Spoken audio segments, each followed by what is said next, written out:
నిండు నూరేళ్ల సావాసం సీరియల్ జీ తెలుగులో రాత్రి 7 గంటలకి సక్సెస్ఫుల్ గా దూసుకెళ్తోంది. ఈ సీరియల్లో ఒక ప్రముఖ హీరో ఎంట్రీ ఇవ్వబోతున్నారు. ఇంతకీ ఆ హీరో ఎవరు? వివరాల్లోకి వెళ్లే ముందు ఛానల్ ని కొత్తగా చూస్తున్న వాళ్ళు సబ్స్క్రైబ్ చేసి పక్కనే ఉన్న బెల్ ఐకాన్ ని యాక్టివేట్ చేయండి. నిండు నూరేళ్ల సావాసం సీరియల్ జీ తెలుగులో సౌత్ ఇండియన్ స్క్రీన్స్ బ్యానర్ పైన టెలికాస్ట్ అవుతోంది. ఈ సీరియల్లో రిచర్డ్ జోస్, పల్లవి గౌడ, నిషా గౌడ మెయిన్ లీడ్ గా నటిస్తున్నారు. ఈ సీరియల్లో ఒక ప్రముఖ హీరో ఎంట్రీ ఇవ్వబోతున్నారు. చూడాలని ఉంది మూవీతో చైల్డ్ ఆర్టిస్ట్గా కెరీర్ను ప్రారంభించిన తేజ, రాజకుమారుడు కలిసుందాంరా, ఇంద్రా నుండి ఛత్రపతి వరకు చాలా చిత్రాలలో చైల్డ్ ఆర్టిస్ట్గా నటించారు.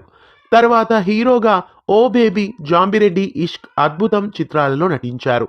ప్రస్తుతం తేజ హీరోగా హనుమాన్ అనే సరికొత్త చిత్రం జనవరి 12వ తేదీన రిలీజ్ కాబోతోంది. ఈ మూవీ ప్రమోషన్స్ లో భాగంగా నిండు నూరేళ్ల సావాసం సీరియల్లో తేజ గెస్ట్ అపీరియన్స్ లో కనిపించబోతున్నారు. ఆడుకుంటున్న అంజలి కాలికి అనుకోకుండా గాయమవుతుంది.